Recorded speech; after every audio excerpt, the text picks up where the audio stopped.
युद्ध के दो फ्रंट से चिंताजनक खबर आ रही है। पहली खबर, पुतिन ने इंतकाम ले लिया है। रूस के राष्ट्रपति व्लादिमीर पुतिन ने साफ कर दिया है कि वो रुकने वाले नहीं हैं।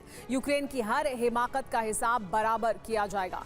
पुतिन ने दिखा दिया है कि जब शेर घायल होता है तो वो और भी ज्यादा खतरनाक हो जाता है। कैसे, ये हम आपको आगे बताएंगे। दूसरी खबर, खामेनेई ने जंगी ऐलान कर दिया है। खामेनेई ने कैमरे के सामने खड़े होकर अमेरिका को खुली चुनौती दे दी है। ईरान और अमेरिका के बीच ठन गई है और खामेनेई का ये ऐलान इस बात का सबूत है कि अब खाड़ी देशों से लेकर यूरोप तक गोलों की गूंज सुनाई देगी। खामेनेई ने साफ कर दिया है कि अमेरिका अपनी हद में रहे, वरना अंजाम भुगतने के लिए तैयार रहे। अमेरिका और ईरान में जंगी तकरार बढ़ रही है। राष्ट्र के नाम संबोधन में ईरान के सुप्रीम लीडर खामेनेई ने अमेरिका को धमकी दी है। हम किसी से डरने वाले नहीं हैं, कहा खामेनेई ने। ईरान पर हमले की कीमत चुकानी होगी, साफ तौर पर अमेरिका के लिए कहा। इजराइल और अमेरिका साजिश ना करें, कहा खामेनेई ने। अमेरिका पर ध्यान दें ट्रंप, यानी अपने देश पर ध्यान दें, ईरान पर नहीं। ईरान में उन्होंने साफ कर दिया कि किसी भी सूरत में इजराइल और अमेरिका की दखलंदाजी को बर्दाश्त नहीं किया जाएगा, इसका जवाब दिया जाएगा। अगर साजिश की जाएगी तो उसका भी जवाब देने के लिए ईरान तैयार है। राष्ट्र को संबोधन में खामेनेई ने कई बातें कही हैं। ईरान के 9 करोड़ लोग मेरे साथ हैं, उन्होंने कहा है। हम हर ईरानी की समस्या सुनेंगे, विदेशी दखल को लेकिन बर्दाश्त नहीं करेंगे, विदेशी साजिशों का मुंह तोड़ जवाब देंगे। यानी ईरान के भीतर लोगों की जो समस्याएं हैं उनको हम सुनेंगे, उनका निस्तारण करेंगे, उनका समाधान करेंगे, लेकिन विदेशी दखल को बर्दाश्त नहीं करेंगे। तो आइए आपको बताते हैं कि खामेनेई ने कैसे अमेरिका को बड़ी धमकी दे दी है। अमेरिका को खामेनेई ने 10 धमकियां दी हैं। ईरान हमेशा विजयी था और विजयी रहेगा। ईरान किसी के आगे सरेंडर नहीं करेगा। हम किसी भी धमकी के आगे नहीं झुकेंगे। ये भी कहा कि ट्रंप अमेरिका की समस्याओं पर ध्यान दें, साथ ही कि कोई साजिश कामयाब नहीं होने देंगे। इजराइल और अमेरिका की साजिश नहीं चलेगी। इजराइल के साथ अमेरिका भी इस हमले में शामिल है। ईरान पर हमले की भारी कीमत चुकानी होगी। ईरान अपनी सीमा कभी भी नहीं भूलता है। ट्रंप अमेरिका पर ध्यान दें तो बेहतर होगा उनके लिए। इस पर और ज्यादा जानकारी के लिए हमारे साथ TV9 भारतवर्ष पर खास मेहमान जुड़ गए हैं। संजय कुलकर्णी डिफेंस एक्सपर्ट हैं। सर, आपसे मैं जानना चाहूंगी कि तब जबकि खामेनेई राष्ट्र के नाम संबोधन करते हैं और ये कहते हैं कि दरअसल देखिए ये बड़ी साजिश है इजराइल और अमेरिका की, क्या वो जो राष्ट्रवाद की एक भावना है ईरान के लोगों के भीतर उसे जगाने की कोशिश करें? क्योंकि लोग, ये हो सकता है कि खामेनेई से नाराज हैं, लोग उनकी सरकार से नाराज हैं, अर्थव्यवस्था की बुरी हालत से नाराज हैं, लेकिन उसके बावजूद ईरान में एक बड़ा तबका है जो इजराइल और अमेरिका के भी खिलाफ है। तो क्या उन्हें अपनी तरफ करने की कोशिश कर रहे हैं खामेनेई?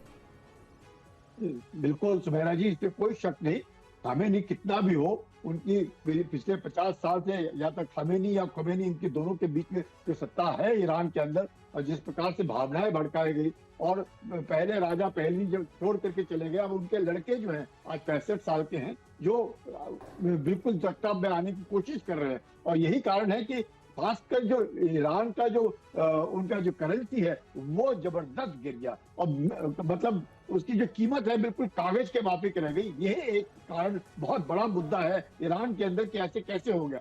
दूसरा, जरूर इसमें कोई शक नहीं कि ट्रंप जो है लगातार जिस प्रकार से वेनेजुएला को लेकर के उन्होंने कार्रवाई की, और अब वो कह रहे हैं कि हमने वेनेजुएला को कम कर दिया है, अब उनकी नजर जो है ईरान के ऊपर दिख रही है। तो इसको लेकर के ईरान के अंदर भी भावनाएं जो है काफी भड़की हुई है। ये कहना कि ईरान बिल्कुल ही एक तरफ राजा पहलवी की तरफ ही चल देगा, इतना आसान नहीं होगा, रास्ते में खून बहेगा। और यही कारण है कि अमेरिका भी, मैं कहूँगा इतना आसान अमेरिका को नहीं होगा, ना ही इजराइल को होगा ईरान के अंदर, क्योंकि ईरान एक बहुत पुरानी सभ्यता है, और उस सभ्यता को मद्देनजर रखते हुए ईरान को कहना कि इसको ठुकरा दिया जाएगा। इसी वजह से ट्रंप ने शायद ये किया कि वो पहलवी से नहीं मिले हैं, उन्होंने मुलाकात नहीं की, क्योंकि उन्हें लगता है कि ये बेहतर वक्त नहीं होगा। यानी वो जो खामेनेई के विरोधी हैं लेकिन जो पहलवी के भी विरोधी हैं, उनको अपने आप से शायद नाराज नहीं करना चाहते हैं। वापस इस मुद्दे पर आएंगे आपके पास कि दरअसल खामेनेई किस रणनीति के तहत आगे बढ़ रहे हैं और क्या जो वो कह रहे हैं उसके मायने हैं। लेकिन अभी भी इस वक्त की बड़ी खबर आ रही है, ईरान विद्रोह पर ट्रंप ने धमकी दी है। प्रदर्शनकारियों पर एक्शन नहीं होने देंगे, कहा है ट्रंप ने। प्रदर्शन कुचला तो हमला करेगा अमेरिका, प्रदर्शन कुचला तो तख्ता पलट तय है। खामेनेई की सत्ता को उखाड़ फेंकेंगे अगर इस प्रदर्शन को कुचलने की कोशिश की गई। यानी ट्रंप सीधे तौर पर ये कह रहे हैं कि लोगों का जो गुस्सा है, लोगों का जो प्रदर्शन है, उस पर अगर हिंसा की जाएगी खामेनेई की सरकार द्वारा, ईरान की सरकार द्वारा, तो उसे बर्दाश्त नहीं किया जाएगा और फिर अमेरिका दखल देगा। व्हाइट हाउस से निकला एक संदेश ये इशारा है कि डोनाल्ड ट्रंप ने ईरान के लिए अपना आखिरी और सबसे खतरनाक प्लान एक्टिवेट कर दिया है। आज दुनिया देख रही है कि अमेरिका अब मूक दर्शक नहीं बल्कि एक शिकारी की तरह मैदान में उतर चुका है। जरा इन शब्दों पर गौर कीजिए, लॉक्ड एंड लोडेड। ये सिर्फ शब्द नहीं है बल्कि अयातुल्लाह खामेनेई को सीधा वॉर मैसेज है। संदेश साफ है कि अमेरिकी सेना की पैनी नजर अब ईरान की हर उस हरकत पर है जो निर्दोषों के खिलाफ होगी। सैन्य मोर्चे पर अमेरिका पूरी तरह मुस्तैद है और ट्रंप ने साफ कर दिया है कि अगर ईरान ने कोई भी हिमाकत की तो प्रहार इतना कड़ा होगा कि संभलने का मौका नहीं मिलेगा। लेकिन ट्रंप की असली स्ट्राइक ये रेड लाइन है। ट्रंप ने ईरान के नक्शे पर एक ऐसी लकीर खींच दी है जिसे पार करना खामेनेई के लिए आत्मघाती साबित होगा। ट्रंप का संकल्प अडिग है। शांतिपूर्ण प्रदर्शनकारियों पर एक भी गोली चली तो उसे बर्दाश्त नहीं किया जाएगा। अब वो दौर बीत गया जब अमेरिका तमाशा देखता था। अब अमेरिका सीधे मैदान में उतरेगा। दमन, अत्याचार और खून खराबे का अंजाम क्या होगा, इसका ट्रेलर ट्रंप ने पूरी दुनिया को दिखा दिया है। एक तरफ सड़कों पर बागी बेकाबू हैं और दूसरी तरफ ट्रंप का डेथ वारंट। क्या खामेनेई इस चौतरफा घेरेबंदी से बच पाएंगे? क्योंकि अब यह तय है कि ईरान की सड़कों पर बहने वाला लहू तेहरान की सत्ता के अंत का गवाह बनेगा। हमारे साथ संजय कुलकर्णी साहब लगातार बने हुए हैं। संजय कुलकर्णी साहब, एक तरफ अमेरिका की रणनीति ये दिखाई देती है, डोनाल्ड ट्रंप की रणनीति ये दिखाई देती है कि वो दुनिया में जो अमेरिका बिग ब्रदर और बिग पुलिसमैन बनने की कोशिश करता था वो नहीं करना चाहते हैं। ग्राउंड पर फोर्सेस नहीं भेजना चाहते हैं। ऐसा वो वेनेजुएला में भी नहीं कर रहे हैं, यानी जहां पर वो कह रहे हैं कि हमारा पूरी तरह से नियंत्रण होगा वहां पर भी नहीं कर रहे हैं। तो क्या ईरान में वो भेजेंगे अपनी फोर्सेस को? क्या ईरान में वाकई वो करेंगे जिसकी वो धमकी दे रहे हैं, या ये सिर्फ धमकी है? मुझे लगता है सुबैरा जी, ये धमकी ही के तौर पर देखा जाए। अगर अमेरिका ये सोच रहा है कि ये शिया मुल्क है और सुन्नी मुल्क इसके साथ नहीं खड़ा रहेगा और वो अपनी मनमानी कर लेंगे ईरान के अंदर, मुझे लगता है वहां पे उनको थोड़ा सोचना पड़ेगा कि ये ईरान शिया हो या बाकी मुल्क सुन्नी हो, उससे कोई लेना देना नहीं है।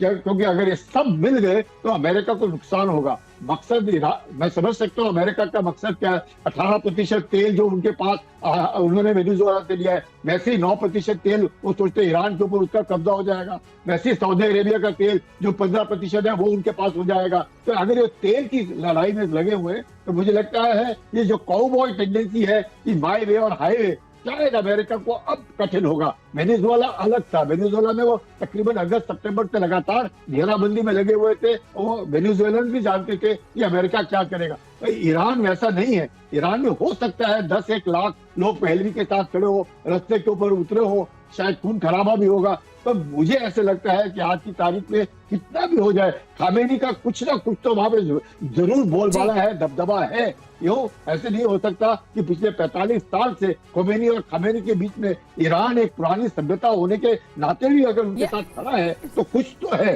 जो वहां पे है। चाहे उनका आज की जो करेंसी है वो डूब गई हो, चाहे कुछ भी हो, मुझे लगता है कितना भी सैंक्शन लगा ले रूस, चीन और ईरान, अगर ये तीनों मिल गए तो शायद अमेरिका को।